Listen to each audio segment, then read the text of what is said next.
Mhm. So does saying I'm too old mean that you really are too old to do something new or to continue challenging yourself? So I was at a party on Saturday evening and I was talking with a friend who I hadn't seen in a bit of a while, and like she's in her 60s, and we were talking about skiing. Because I said to her, "Oh, you wouldn't have got to actually enjoy your 60th birthday party like me because we all got put into lockdown." And she said, "Yeah, that's right." And I said, "We were going to go skiing, and that just did not happen." And she said, "Oh, I tried skiing years ago." She said, "But I wouldn't do it now. I'm too old." And I've gone, like, seriously? Why are you saying you're too old? You know, you're like the same age as I am, and I'm going skiing this year. I said, and you know, you're totally capable of doing it. And so I did ask her why she said that. And so I'll talk about that in a sec. But the first thing is that not all women in their 60s say they're too old. But when someone does say I'm too old about participating in a particular activity or situation, it can mean totally different things. So we're going to uncover what that I'm too old actually means. So I'm here with Sue today. Hey Sue, how you doing? I'm good, thanks, Peter, and looking forward to this topic, which I think is very important for us to discuss, really. Absolutely could be. So, well, definitely will be, that's for sure. So, one of the first things that popped into my head, Sue, was it could be you're thinking you're too old because of some type of like physical limitations. So that, you know, you think, okay, I've got this ache or I've got this pain, or I've got, you know, osteoarthritis, or there's something in my body that is limits what I could do, particularly when it comes to exercise, as an example. And so therefore we go, well, hang on a minute, I therefore can't do that. But we say I'm too old rather than, oh, hang on a minute, I'm a little bit achy, so I don't think I can do that. Mm, And mm. yet there are women out there who totally have aches and pains and all other sorts of things, other limitations that are actually doing it. Mm, mm. What are your thoughts, Sue? Yeah. Well, okay. I'm starting to get some aches and pains. I've had in my shoulder lately. I think it might be a bit of rheumatism or something. And it is so easy to then say, because I'll be 66 this year, it's Yep. so easy for me to say, oh, well, I'm just getting older. But I also look at what I do to maintain my health and well-being, and that's moving. And I think if I didn't move and exercise and do all those things, how much worse would I be? So I do think that we can hide behind the excuse of our age as well. And Mm, just before we get on to that, the point about, oh, I don't think I could do that because I've got a sore shoulder, or I've got, a bad knee, or I've got something, like maybe a little bit more serious, say like a prolapse or things like that. yeah. There is always a way of moving despite all those, having different things that you might feel are barriers to you doing exercise. And that's where, if you get a professional to help you, they will be able to give you some exercises that you can do, which will strengthen you up, but also take into account whatever it is that is sort of a physical barrier for you. Hmm. And I mean, there are some physical barriers that may very well mean that you can't do a particular thing anymore, but there is something else you can do. And, Yeah, and that's yeah, really what we're saying here. So don't allow those physical barriers to be that roadblock for you. yeah. Okay. Um, Go on. Yeah, the next thing I thought about was it could be like a cultural thing. You know, we could be thinking that it's a young person's thing, and that once you get to a certain age, you're on the decline, and therefore you should not be doing that particular thing. Now, that could be you even telling yourself in your head that, you know, I'm too old, I'm not supposed to be participating in these types of activities. Now, you've got a great story with this, Sue, because you're oh, you're going, okay, what's the story Which she's one? leading to? Yeah, Yeah. okay, which one? No, because you weren't a runner, but you had young people that said to you, come on, we're going to do some training, we're going to learn how to run, and you're still running. Okay, Yeah. so there was that little barrier in the first Mm. instance. Yeah, so tell us about that. Oh, definitely. Well, you know, I was, some of you might know, but I was working, we were in a very small office of five. I was Yeah, the oldest. I was, in fact, probably like the mother, and everyone else would have been old enough to be my daughters, apart from the manager. She was a yeah. bit younger than me. And, you know, they didn't see me as an age. And I was getting to my 50 mark where I probably Mm, started to think, oh, I'm getting a bit older, or yeah. I'd got into a rut. And they got me into, they said, come on, we're booking you in, we're going to do a boot camp, and then we're going to start running. And I remember my first response was, well, do you know how, you do remember how old I am? I'm old enough to be your mother. And they would not, you know, they would not accept that. They just said, no, come on, you can do it. Now, I Hmm. could have said, oh, no, I'm too old, even at just turning 50, mind you.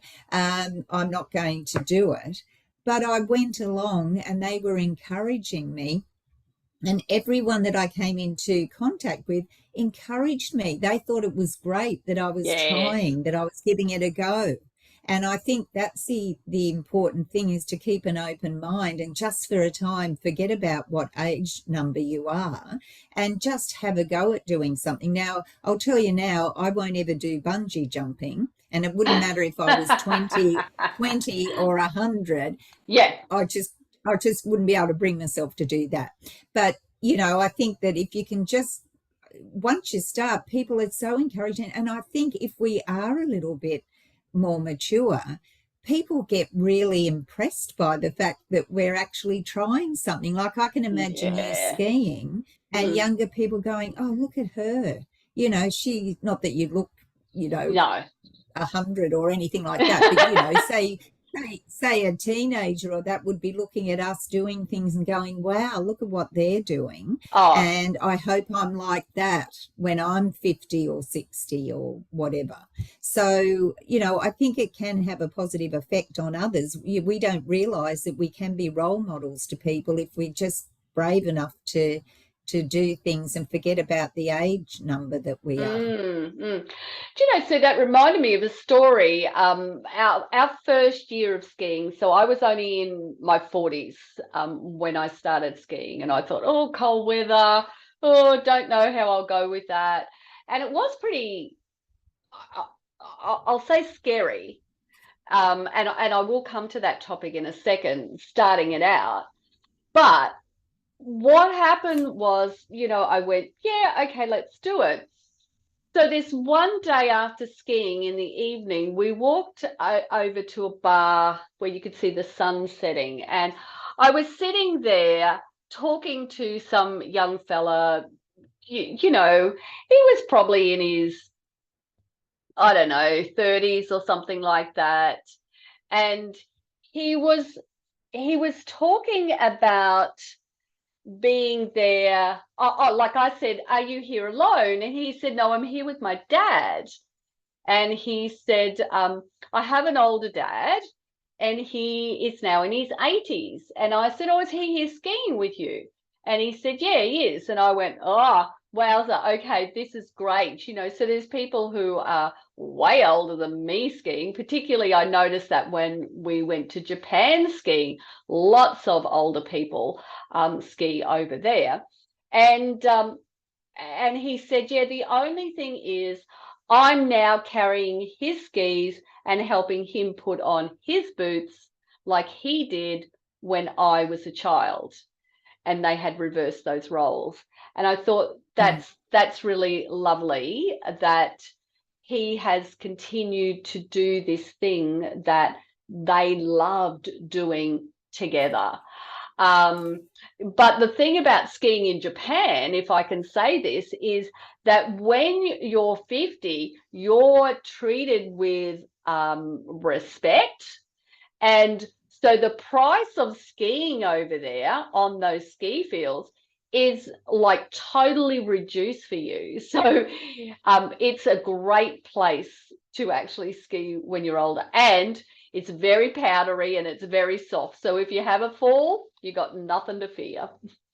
Which is leading me into the other point that I had written down for today. You know, getting outside of your comfort zone can be scary at any age.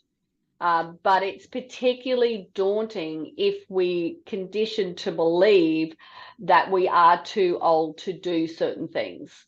And that was the case with my friend. And that's what she said to me when I went, why? You know, why are you saying you're too old? And she went, you know what? I'm just scared. She said, and I said, what are you Mm. scared of? And she said, I'm scared I'm going to fall. And I said, yeah, but we all fall at some point. She said, yeah, but I'm scared I'm going to fall and break something. And Mm. then I said to her, do you want me to show you how to fall without breaking something? Because there are ways that you can fall that, you know, you don't actually put your hands out and stop yourself from breaking Mm. your wrists and all sorts of things. So, yeah, so it Mm. was an interesting conversation. Yeah, and I mean, I think fear does play a big part in us hiding behind our age. I think Yeah, that we can pull the age card when we want to because we're too scared to do something. yeah, But the thing is, and you've talked about it before about future proofing yourself, and that's yeah. why, you know, your friend was afraid to fall. Now, we all get to that stage as we get Mm, older. I think that's probably one of the biggest fears we have. We're going to fall and break a hip or something like that. But if you can do your strength training, your resistance training, yeah. and strengthen up your body, that's going to lessen the impact. That's going to make you stronger on your feet, more balanced, everything like that. And I think Mm, that people just don't give the resistance strength training, whatever you want to call it, enough. I don't think they understand it enough and what the benefits are, yeah, because that yeah, is something that if you don't, and we've said it before, Peter, um, if you have that as your base, you yeah. said, I still run. Yes, I do still run, but I probably wouldn't be able to be running if I wasn't doing my strength training because my body Yeah. wouldn't be strong enough. So Mm, your strength, you know, you get a strong body, that opens up to whatever else you want to do. Then you're good at golf, you can go swimming, you can do lots of other things because your body is strong enough. And when you do mm, feel strong, that's where your confidence comes in, I think, because yeah. you're not going to worry about as much about falling over and those sort of things. Yeah, that it's a really good point that we probably don't understand enough about you know those fitness foundations, those things that we do need to do to keep our body strong and flexible and fit to be able to do all the things that we love and enjoy in life. And so you know there are those elements, and so sometimes what happens is I think as we're aging we get a little bit scared to sweat is one thing that I've heard from our ladies. You know, it's like, oh no, I don't want to sweat too much. So, um, or, you know, there are just so many little things about it. You know, I need it to be gentle exercises or I need it to be easy exercises. And this is something that I talked about on Friday, I think it was, that I said, you've got the choice between easy and simple. What do you choose? Do you choose easy? Do you choose simple? Easy just means, no effort. Simple, however, means uncomplicated to do. Mm.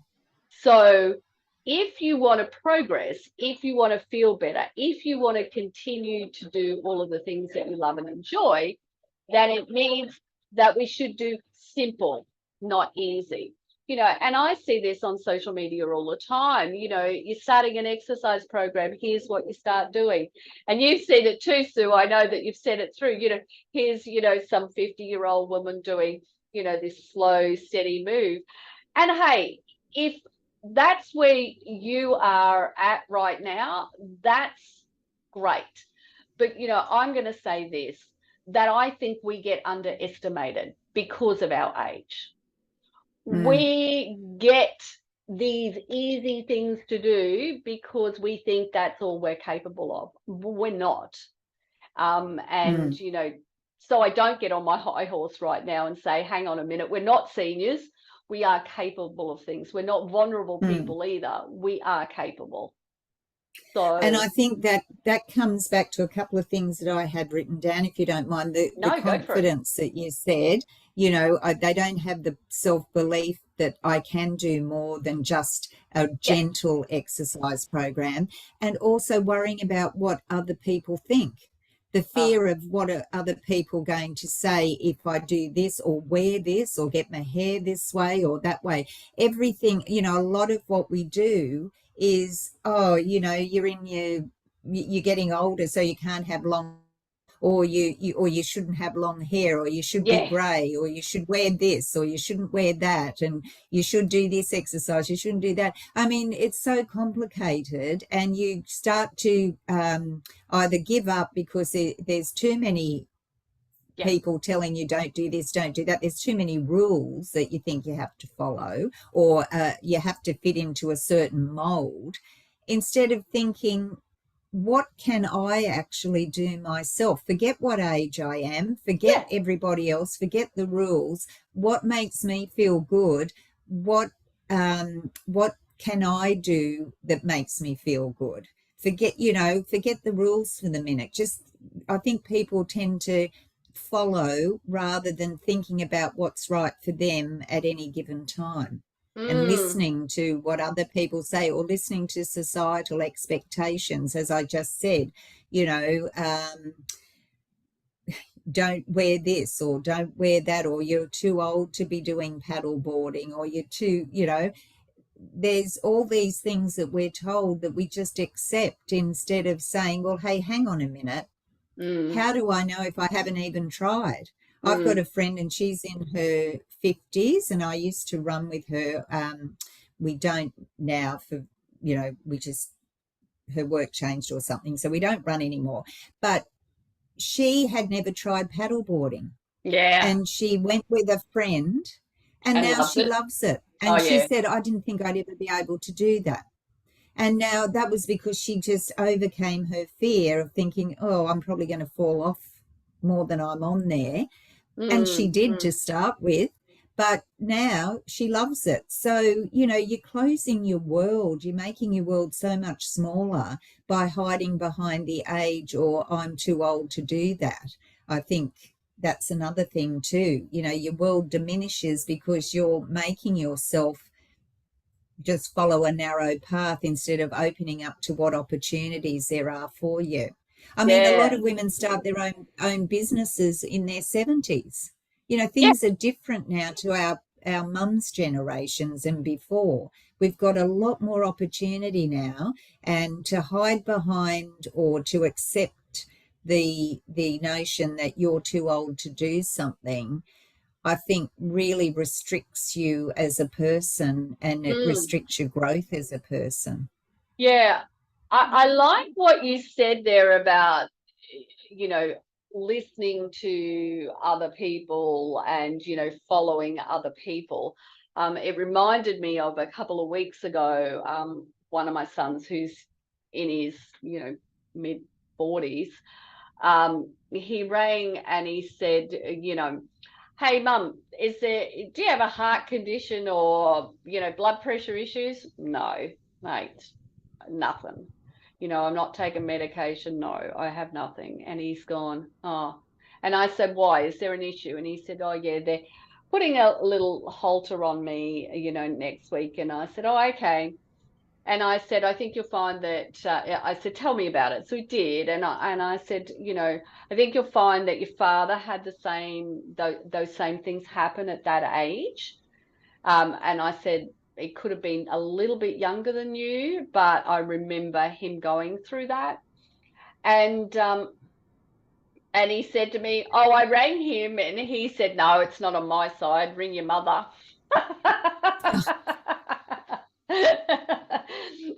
So I got a little bit of a hoot out of that. And anyway, so, you know, he's had a recall back to the doctors and everything, a non-urgent recall. And I said to him, what are you going to do? And he said, well, I'm going to do a mother on me. He calls me Peter.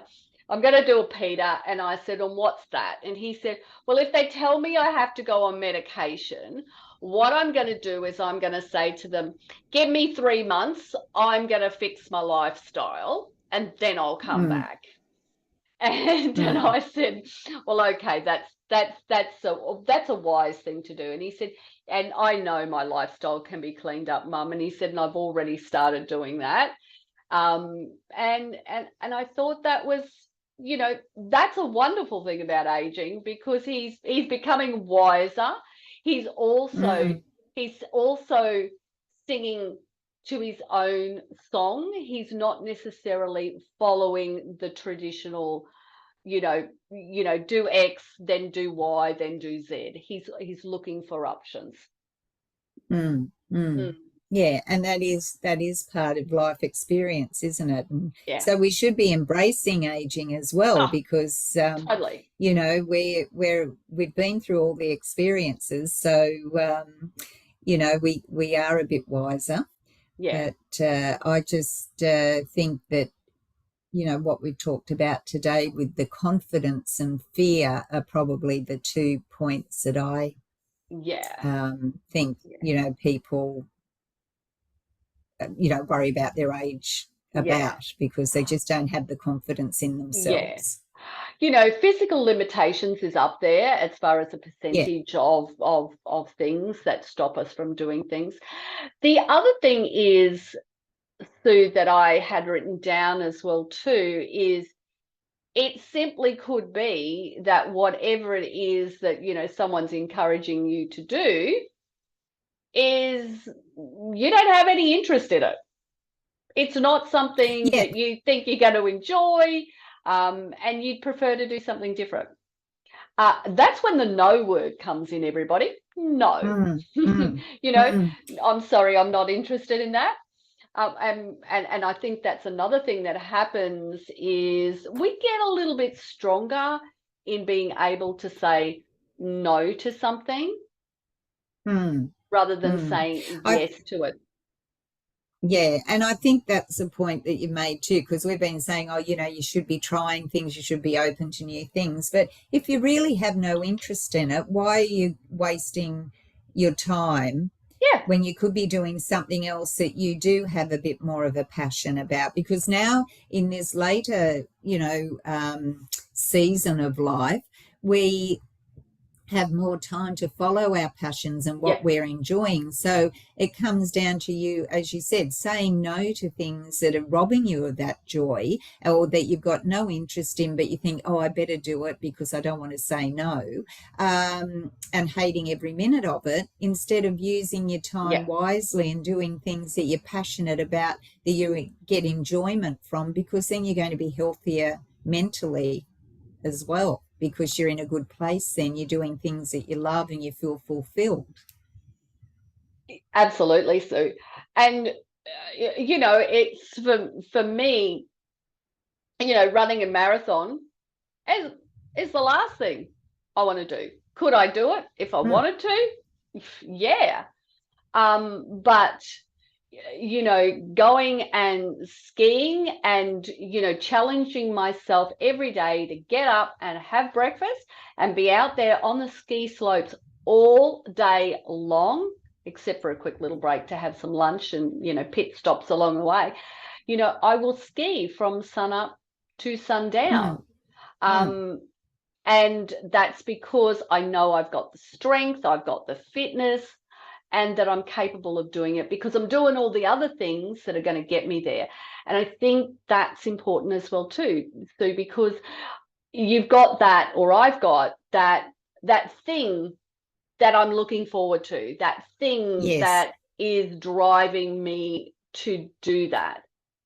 So, and the same thing can be said for you when you decided that you were going to start running. You then went, okay, I'm going to do like a marathon, and off you went, and you set your mind to it, and little by little you were achieving more and more towards that. That's right. And the other thing is, like with your skiing, you enjoy it so much that you want to be able to do it. So therefore you're going to be doing other things, as you said, to enable you to keep doing that. And there's, like not everyone gets running, and I understand that. For me, I've grown to really love it and I enjoy it. I do like running with my friend as well. I run with my daughter and, I'll run on my own sometimes, but it's something that I look forward to. But if I didn't have a strong body, I wouldn't be doing it now.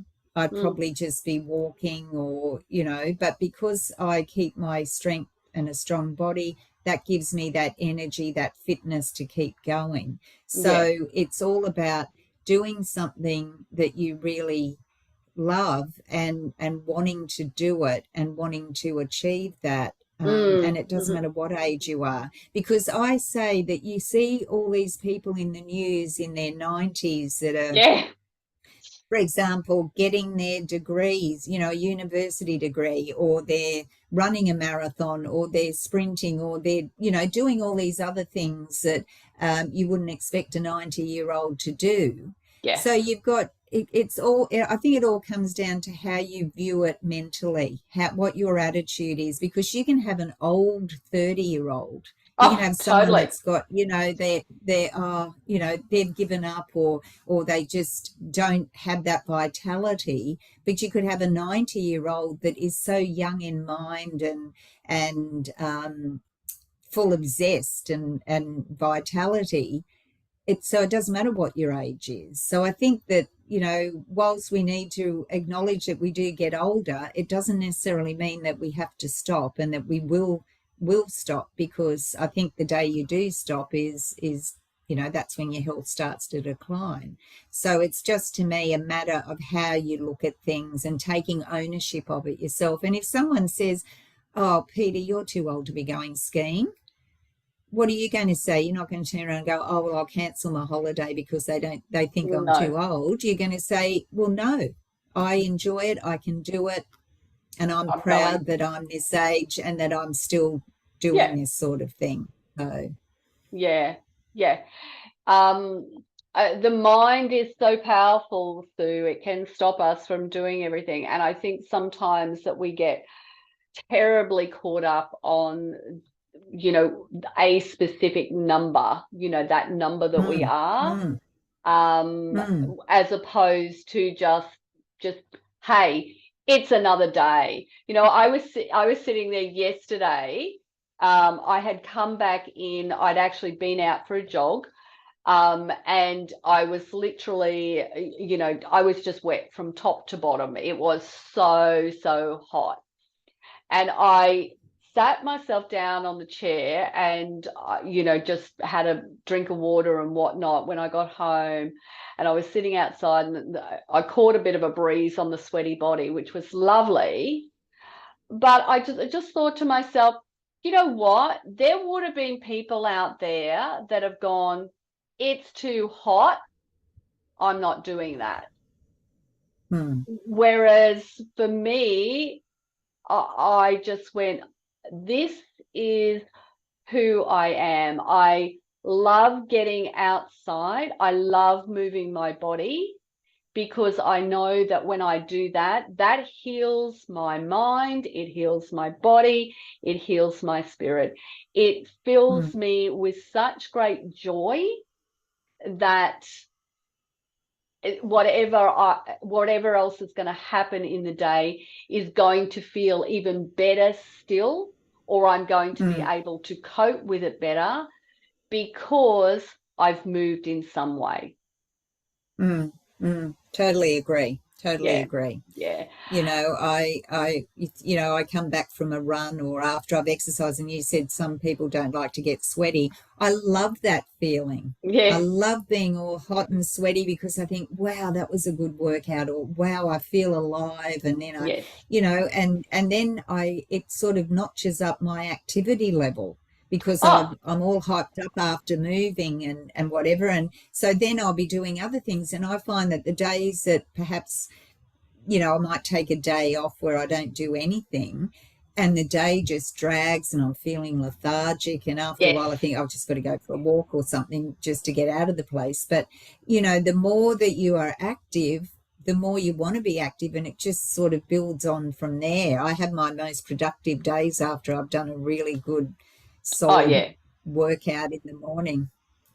Paul thinks I'm crazy because I go out and do a walk or a run, and then I come in and I do a fitness session, whether that Mm, be, it could be an endurance thing, it could be a strength thing, it will. And he goes, "You've been out and you've exercised." I go, "No, that's just me waking up. That's just me giving myself energy. And I said, and I'm pumped to do that exercise session after that. So, mm, yeah. mm. But I want to finish up, Sue, with saying one thing. Do you have anything that you want to finish up with? No, no, Okay. over to you. I think I've given enough advice today. So, the one thing that I want to finish up with is when you say, "I'm too old to do something," I think it's time to explore the underlying reason and messages underneath that statement. Okay. Because it will be something else. It's not Yeah. the fact that you're old, because no matter what you come up with, there is somebody else your age or older than you doing it with that particular roadblock or that particular reason. Mm, So, mm. all right, Good point. ladies. Yes, thanks for joining us today. Thanks for being here, Sue. Thank you. Great topic today, as It always. was a great topic. All right, ladies, we are off. We shall see you all next week. Bye for now. Bye.